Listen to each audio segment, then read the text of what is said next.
En este video voy a describir un poco el tratamiento y algunas de las drogas principales de los grupos, que tenemos dos grupos, ¿no? Los fármacos de primera generación, que son los primeros que se utilizaron, los clásicos o típicos, y los fármacos de segunda generación o atípicos.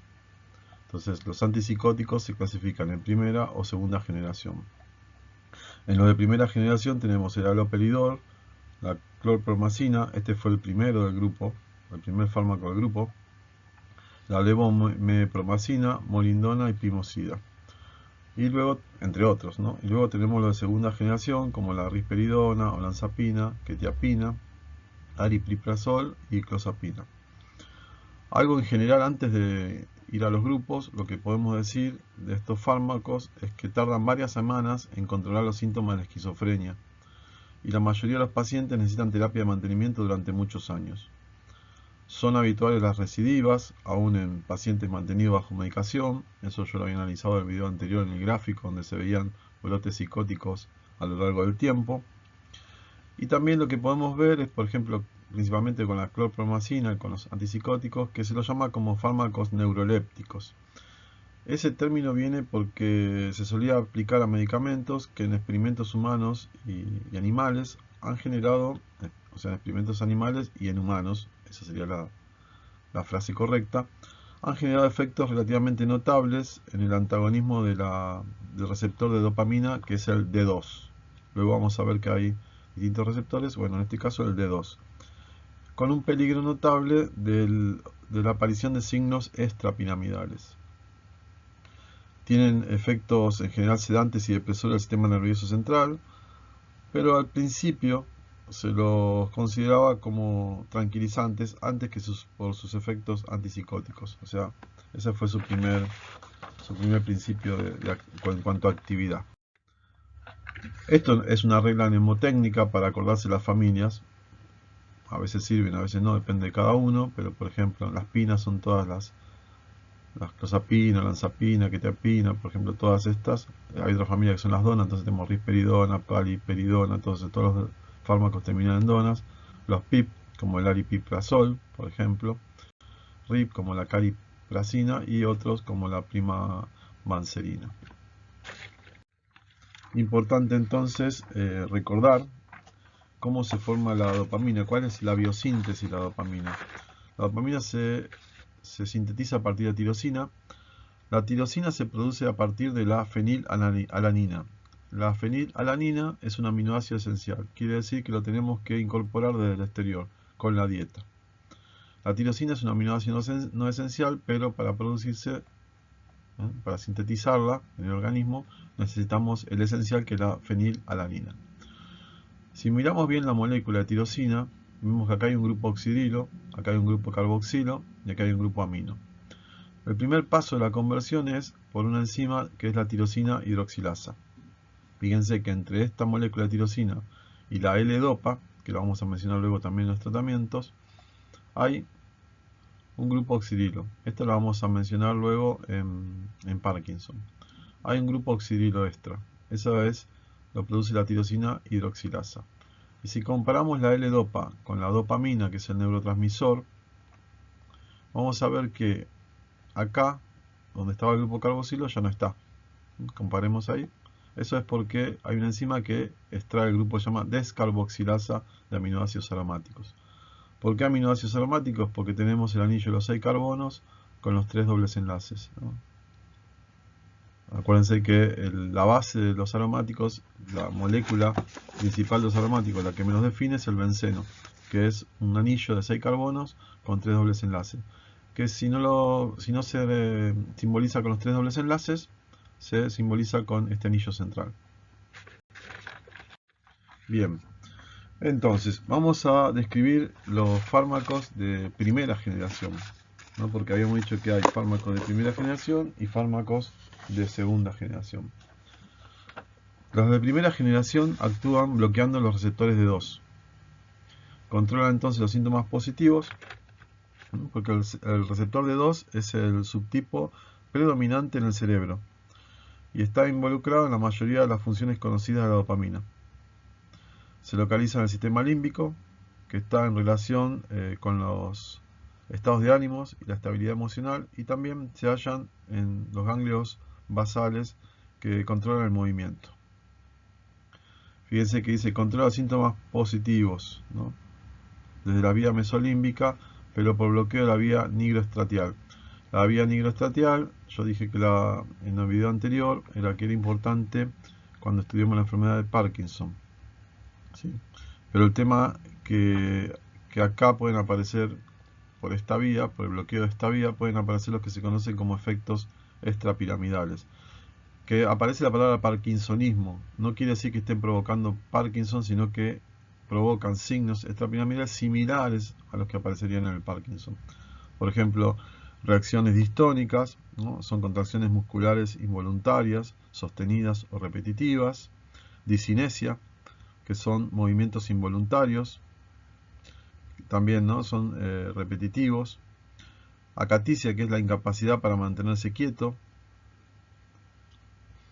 Y fíjense entonces que aparece otra vía que la había descrito anteriormente, que es la vía tubero-infundibular, porque también algunos provocan, al inhibir esta vía, que aumente la prolactina. Justamente la dopamina inhibe en condiciones normales a la producción de prolactina, la liberación de prolactina. Al no haber dopamina, se libera prolactina, y eso sería un efecto indeseado. Acá vemos algo que sucede en muchos neurotransmisores, que es, bueno, llega el impulso nervioso, se liberan y están en el espacio sináptico y van a estimular distintos receptores. Hay 5 receptores de dopamina, el que estamos mencionando en este caso es el D2, que es el que se activaría por la dopamina. Luego, siempre hay un exceso de neurotransmisores, se recaptan y entran en el reciclado o pueden ser degradados. Acuérdense de las enzimas también. ¿Por qué dice la regla de los unos? Porque también bloquean receptores tipo alfa 1, eso explicaría los efectos secundarios cardiovasculares, como por ejemplo la hipotensión ortostática. También algunos bloquean antihistamínico 1, eso es lo que explicaría el aumento de peso que pueden provocar y la somnolencia. Y también provocarían efectos muscarínicos como la sequedad bucal, el estreñimiento, la visión borrosa, la retención urinaria. Hay otros efectos que provocan también estos agentes, que es la desregulación de la temperatura, y algunos provocan la prolongación del intervalo QT, ¿no? Eso es una alteración en el electrocardiograma, hay que tenerlo en cuenta en pacientes cardíacos. Entonces, haciendo un resumen de lo que veníamos diciendo, el receptor D2 es fundamental para la regulación del movimiento, el sistema de recompensa, la memoria, la atención y el sueño. Si van hacia los signos de la esquizofrenia, vamos a ver que justamente va pasando todo lo contrario a lo que estamos diciendo acá, ¿no? Actúa como un inhibidor del sistema nervioso central y es la diana principal de la mayoría de los fármacos antipsicóticos. Diana quiere decir que es el blanco principal. Y para los tratamientos como la enfermedad de Parkinson. Su función se asocia a trastornos neuropsiquiátricos como la esquizofrenia y problemas de adicción. Lo de adicción viene porque la dopamina es el neurotransmisor de la recompensa. Algo de esto es lo que se analiza, por ejemplo, en la adicción a la nicotina, ¿no? Que la nicotina provoca también una liberación de dopamina y genera una dependencia entre la nicotina y la liberación de dopamina y la recompensa. Acá tenemos lo que sucede con las vías, ¿no? ¿Qué pasa? Por ejemplo acá, en la vía mesolímbica, ¿no? Una esquizofrenia no tratada tiene un exceso de neurotransmisores de dopamina. Ese exceso provoca una hiperactivación de receptores y explicaría los signos positivos. Como hay un exceso, esto genera un brote psicótico, por eso decíamos que era mucho más visible. Y lo que provocaba esto es una internación, porque también lo que habíamos dicho anteriormente es que los fármacos no controlan inmediatamente los signos de la esquizofrenia. Entonces, bueno, lo que tenemos es un exceso, una sobreactivación de neurotransmisores. Lo que tendríamos que hacer entonces es, fíjense acá, en esta imagen sería el cuadro patológico. Esta imagen sería cuando lo estamos medicando. ¿Cómo lo medicamos? Con antagonistas D2. ¿Qué hacen los antagonistas D2? Ocupan el lugar del receptor. cuando se libera mucha dopamina, se encuentra con un receptor ocupado. ¿Ven? El receptor está ocupado. Entonces no pueden provocar los signos positivos, ¿no? Todos los síntomas positivos de la neurona postsináptica, lo que tratamos de lograr con esto es bloquearlos, para que haya una mejoría del cuadro de esquizofrenia. Eso sería la explicación de lo que hacen los fármacos. En este gráfico lo que vemos es qué sucede con la dosis en la concentración plasmática a lo largo del tiempo, ¿sí? Fíjense que acá me está hablando de un umbral antipsicótico, del efecto antipsicótico. Hay un punto a partir del cual ya no actúa más. Es cuando la ocupación de los receptores de 2 en la vía mesolímbica se sitúa más o menos en un entorno del 60-70%. Ese es el umbral de los fármacos antipsicóticos. Pero fíjense acá ese margen, ¿no? Es un margen muy estrecho entre la eficacia de la droga, que es esta, y la toxicidad de la droga, que es esta línea superior. Lo que requiere un ajuste muy preciso de la dosis para evitar los efectos adversos. Y acá lo que dice CEP son síntomas extrapiramidales. Fíjense que es muy chiquito el espacio que nos queda y aparecen los signos extrapiramidales como tóxicos, porque estamos hablando ya de un nivel de ocupación por encima del 70 al 80% en el cuerpo estriado de receptores. Esto genera distonía, bradicinesia y temblor, una lentitud extrema en los movimientos voluntarios y la reducción de la amplitud. Son signos parkinsonianos, ¿sí? Y otro efecto que aparece con una ocupación de un 70-80% de la vía túbero-infundibular es la hiperprolactinemia con la ginecomastia.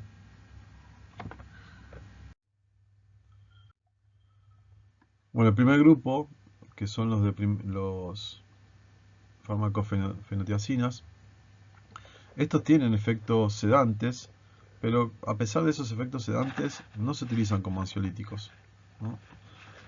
O para tratamiento de insomnio, en gran medida porque por sus efectos adversos en el sistema nervioso autónomo y el nervioso central.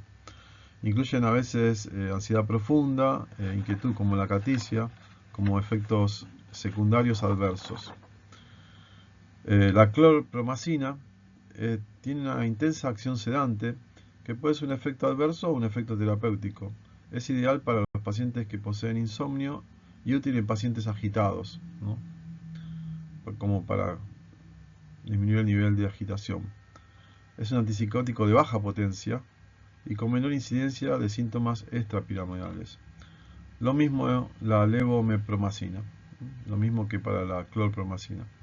Otro antipsicótico de este grupo es la tioridazina. Lo que cambia es este grupo lateral, por eso aparece también la tioridazina, que estaría con un efecto intermedio, no sedante ni antipsicótico extremo, que por eso lo llamamos de transición. El riesgo que puede provocar es de arritmias ventriculares.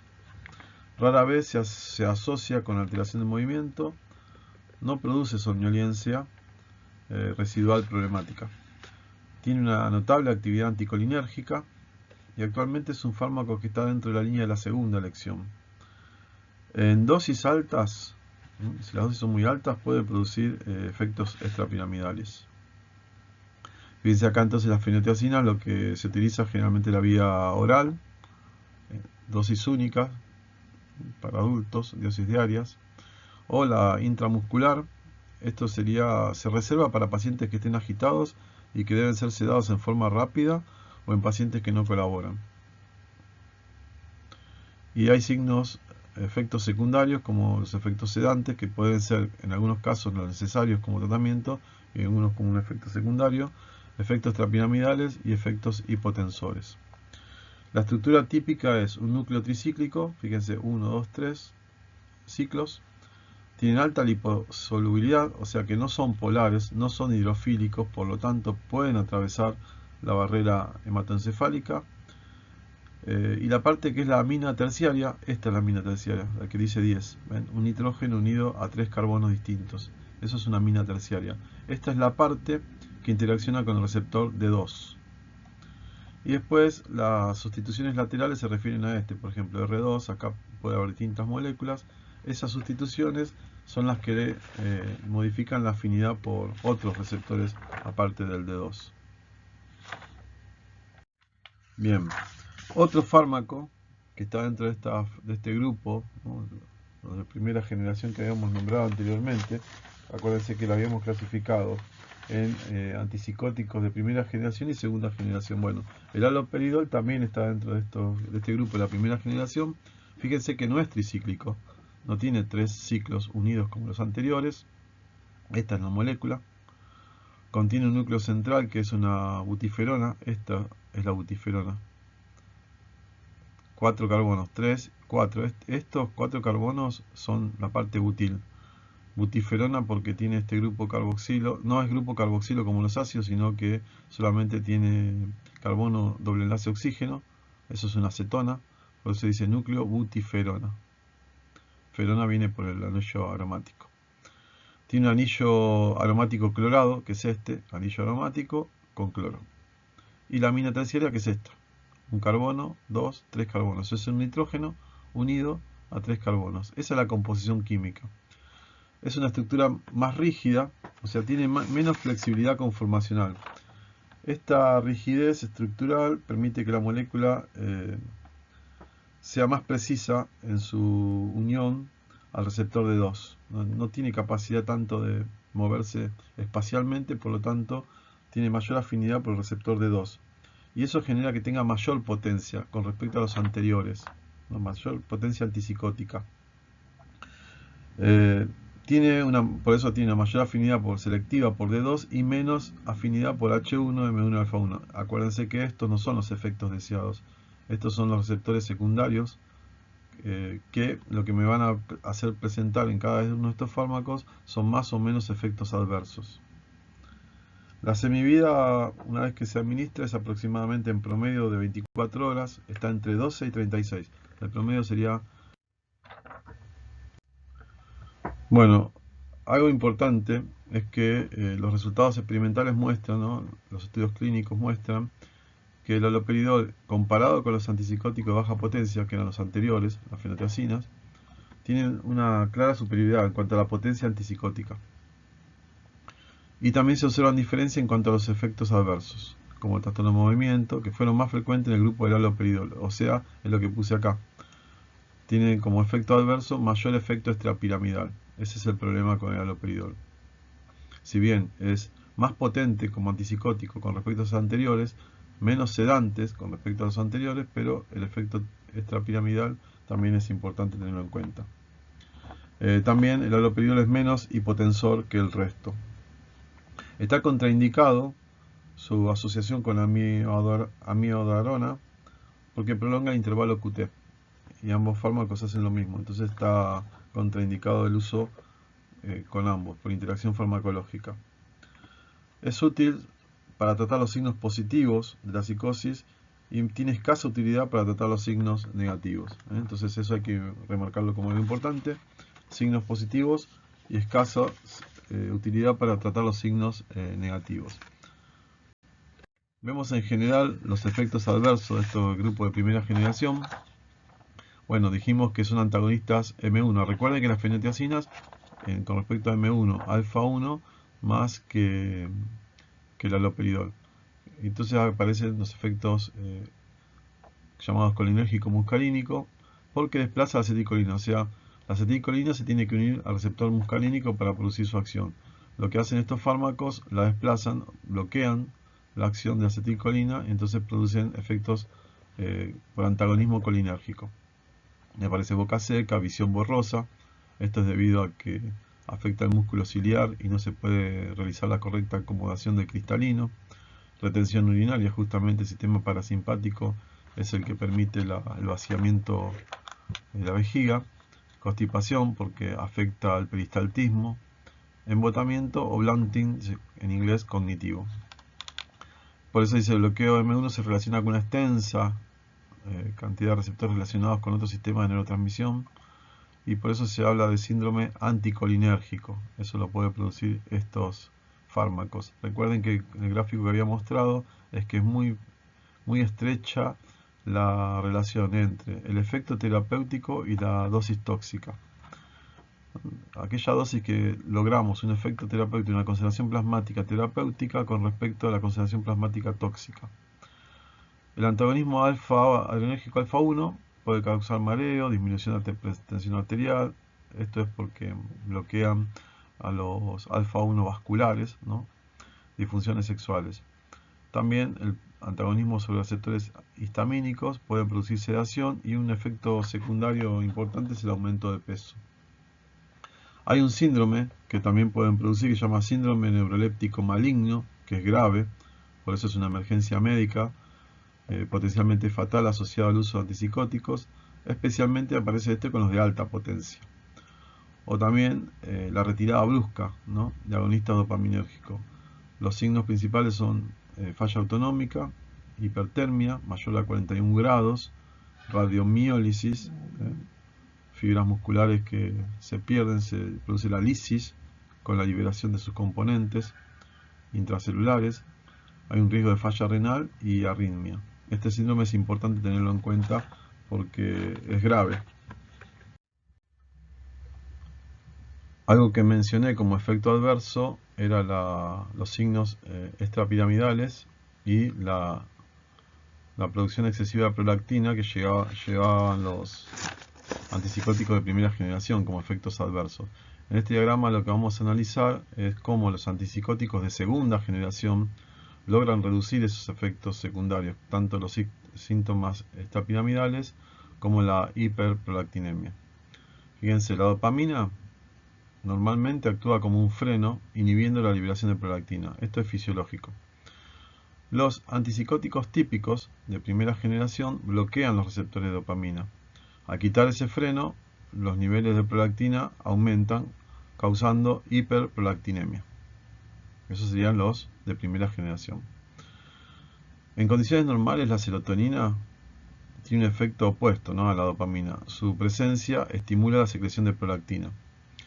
Y acá es cuando marcan la diferencia los antipsicóticos atípicos o de segunda generación, que también bloquean el receptor de serotonina. Entonces marcan la diferencia porque al bloquear también estos receptores, contrarrestan el estímulo anterior. Por lo tanto, contrarrestan el efecto adverso que era la hiperprolactinemia.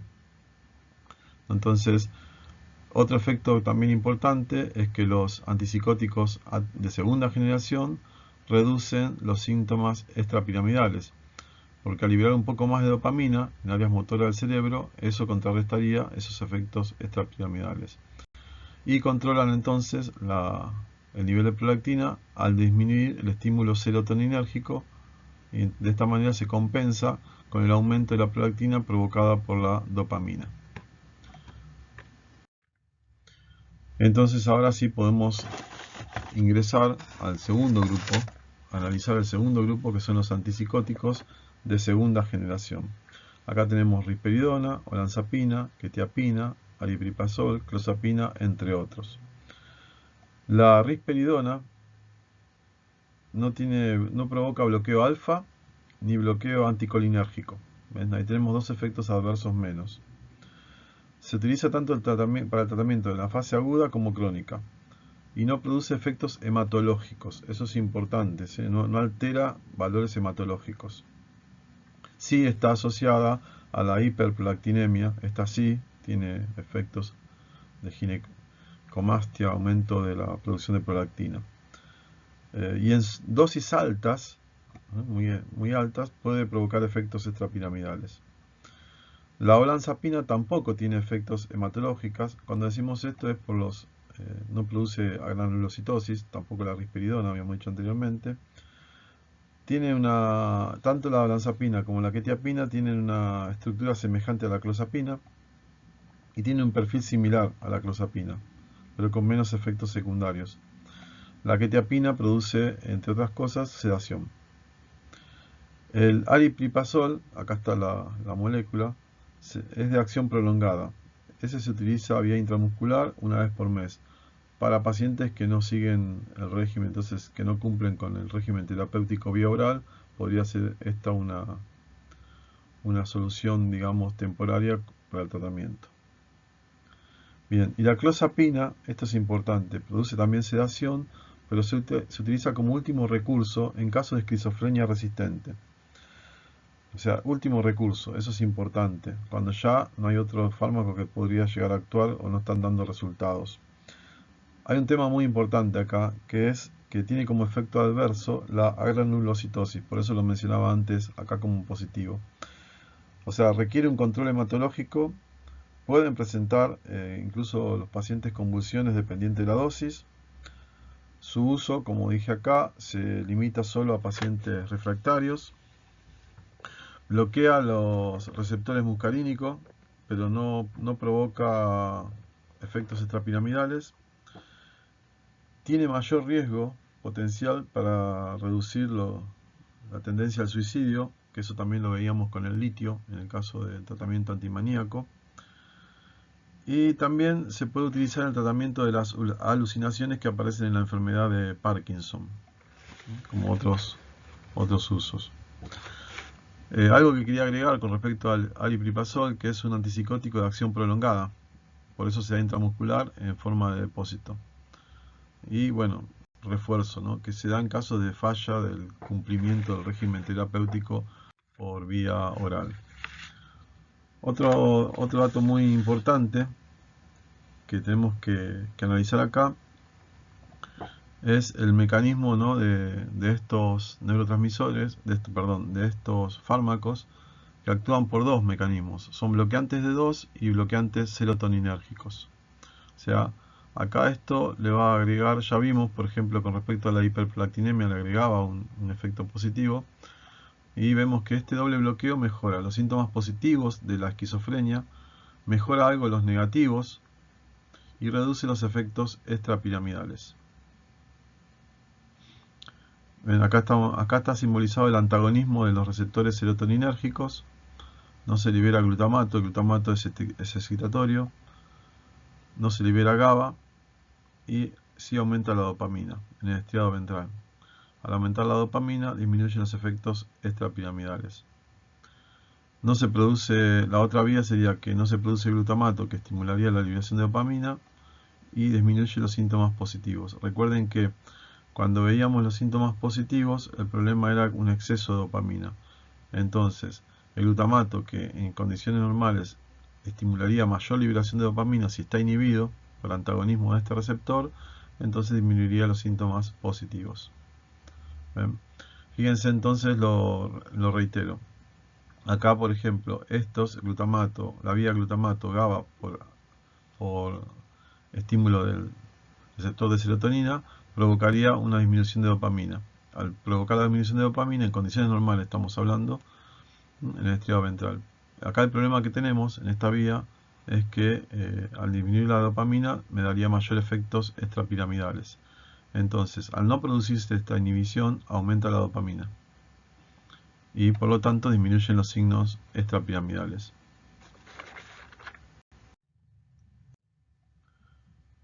Esta sería la ventaja de los antipsicóticos de segunda generación, porque antagonizan con el receptor de serotonina. Fíjense, el receptor de serotonina, ¿sí?, en general cuando se libera serotonina, inhibe la liberación de dopamina en la vía nigroestradiol. Eso es un bloqueo de los receptores de 2, o sea, si yo doy antipsicóticos que bloquean los receptores de 2 y además tengo que la serotonina me está bloqueando la liberación de dopamina, acá puedo tener efectos extrapiramidales. Lo que harían estos fármacos que tienen efecto doble sobre los receptores de dopamina y sobre los de serotonina, inhibirían ese bloqueo. Por lo tanto, la neurona va a liberar más dopamina.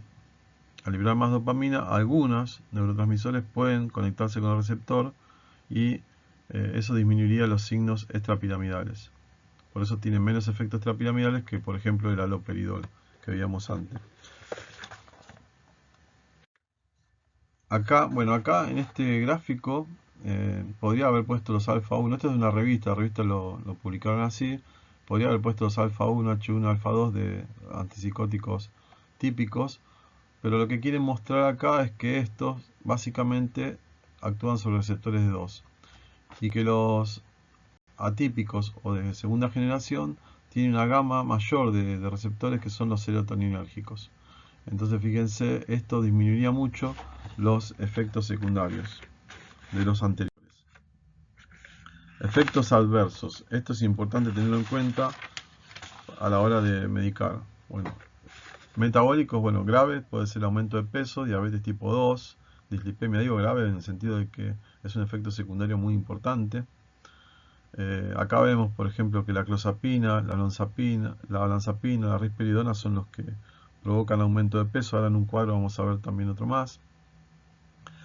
Los efectos que pueden aparecer son la hiperprolactinemia. Acá justamente lo que habíamos marcado, la risperidona, como el que mayor efecto produce.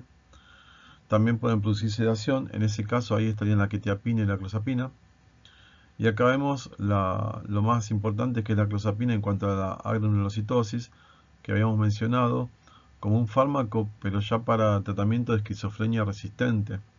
Entonces, si sí o sí hay que implementar una terapia con clozapina, tengo que hacer los chequeos sanguíneos, o sea, el control hematológico para evaluar esto. Porque al haber una disminución de los granulocitos, que son las defensas inespecíficas, ¿no? Por ejemplo, los neutrófilos, vamos a tener mayor probabilidad de desarrollar infecciones, ¿no? Bajan la defensa, más infecciones.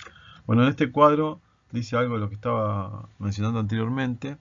Vemos 4 efectos adversos: la ganancia de peso, la presencia de diabetes, la dislipemia, que es una alteración de los niveles de triglicéridos y colesterol, y la hiperprolactinemia. Fíjense que habíamos nombrado que en cuanto a ganancia de peso, la olanzapina y la quetiapina. Bueno, y les dije que íbamos a agregar uno más, que era la clozapina. Entonces tenemos, y la risperidona, ¿no? Las que más ganancia provocan son clozapina y olanzapina, ahora agregándola, quetiapina y risperidona. Mayor riesgo de diabetes, fíjense, clozapina y olanzapina, y en un segundo escalón la quetiapina. Son los que mayor riesgo tienen de desarrollar diabetes tipo 2 como efecto secundario. Dislipemia, la alteración del nivel de triglicéridos y colesterol, el que más provoca es la olanzapina. Y en segundo grupo estaría clozapina y quetiapina. Y después fíjense, en hiperprolactinemia el efecto máximo se da como efecto adverso en la risperidona. Y uno de los que provoca pocos efectos, fíjense, la ciprasidona, pocos, y el aripiprazol, que habíamos dicho que podía darse en forma intramuscular. El biperideno lo voy a mencionar acá en esta parte de los tratamientos, porque está indicado como agente antiparkinsoniano, o sea que lo vamos a ver en Parkinson también, pero también está indicado en la prevención y control de los síntomas intrapiramidales inducidos por neurolépticos, ¿no? Lo que llamamos parkinsonismo medicamentoso. Habíamos mencionado, por ejemplo, el haloperidol y la tiolidacina en altas dosis, por ejemplo. En condiciones fisiológicas existe un equilibrio entre el nivel de dopamina y el de acetilcolina. El tema es que si disminuye la dopamina, aumentan los niveles de acetilcolina. En condiciones fisiológicas, la dopamina inhibe la liberación de acetilcolina en el estriado a través de los receptores D2. El estriado es el cuerpo estriado. Acá tenemos, bueno, acetilcolina. Este es el flujo típico de la acetilcolina como neurotransmisor. Se libera en el espacio sináptico, activa sus receptores. Esto es lo que haría la acetilcolina en condiciones fisiológicas. El biperideno produce la inhibición de acetilcolina dentro del sistema nervioso central sin necesidad de pasar por la barrera hematoencefálica. O sea, bloquea los receptores de acetilcolina y equilibra la actividad dopaminérgica, ¿no? Receptores de acetilcolina, que son los receptores muscarínicos. Bueno, acá lo que estoy mostrando es qué sucede en cada vía, ¿no? Por bloqueo de dos. ¿Ven? Por ejemplo, la vía mesolímbica, reducción de dopamina, entonces tiene efecto antipsicótico, que es el fin de las alucinaciones, que es uno de los síntomas principales. En la mesocortical, la reducción de dopamina puede empeorar síntomas cognitivos negativos. Acuérdense que esta estaba asociado justamente a la aparición en la esquizofrenia de signos negativos. En la nigroestriada, la reducción de dopamina me da efectos extrapiramidales, que lo llamamos parkinsonismo, pero luego en la enfermedad de Parkinson vamos a ver que directamente esta vía es la que está implicada en esa enfermedad. Y después en la tuberoinfundibular, la reducción de dopamina vimos que produce hiperprolactinemia, con algunos fármacos generando galatorrea y ginecomastia. Y había mencionado como un fármaco típico a la risperidona. Brevemente, un poco de anatomía, porque hablamos de vía piramidal, extrapiramidal, bueno, definirlas brevemente como para tener una idea del que estamos hablando. La vía piramidal es la que se encuentra por delante del área de la cisura rolándica. El cerebro tiene cisuras, que es la cisura de Rolando, la cisura de Silvio y la occipital externa. La cisura de Rolando divide. En el área anterior estaría la corteza motora y posterior a la cisura de Rolando estaría el área sensitiva. Dice área 4 porque un médico que fue Brodmann dividió el cerebro en distintas áreas, que son las áreas de Brodmann, según su función. Justamente el área 4 es la que pertenece a la corteza motora, la que regula los movimientos voluntarios. Y acá lo que me está mostrando es la representación que tiene esa corteza motora a distintas partes del cuerpo. ¿Qué importancia tiene representativamente? Por ejemplo, en las manos están sobre representadas en esas áreas porque son las que generan movimientos más delicados y precisos. A estas figuras, si ustedes buscan en internet montones de figuras, se le denomina homúnculo. Es así como ve esa área representada en las distintas partes del cuerpo. Y después tenemos las vías extrapiramidales, que también se originan en núcleos de la base. Siempre acuérdense que los núcleos son núcleos de cuerpos neuronales. Y allí siguen un recorrido similar a la piramidal, pero como no se origina en la corteza, las estructuras que inervan no dependen de la voluntad. La otra, la vía piramidal, está originada en la corteza prevolándica. Entonces vemos que tenemos la vía piramidal desde la corteza, ¿no? sigue descendiendo, ¿no? al puente, médula, y llega a la motoneurona, que es la que le da las señales a los músculos. Esta vía es la que me permite entonces controlar los movimientos musculares voluntarios. ¿Ven? Acá tenemos la liberación de acetilcolina, los receptores nicotínicos de la fibra muscular, llega la señal y se produce la contracción muscular. No llega la señal, se produce la relajación muscular. La vía extrapiramidal, que es esta, bueno, algo más de la vía piramidal lo voy a decir porque lo dije muy rápido y muy breve. En la vía piramidal las fibras se unen al nivel del bulbo raquídeo. En ese punto, en el bulbo raquídeo, constituyen lo que se llaman las pirámides. El 75% de las fibras de esta vía cruzan al lado opuesto. Eso se conoce como decusación, o sea, entrecruzamiento de las pirámides. Eso ocurre acá, en el bulbo raquídeo. Los axones descienden por la sustancia blanca de la médula. Acá, ahí estaríamos hablando de la médula. Formando un cordón nervioso que se llama tracto córtico espino lateral.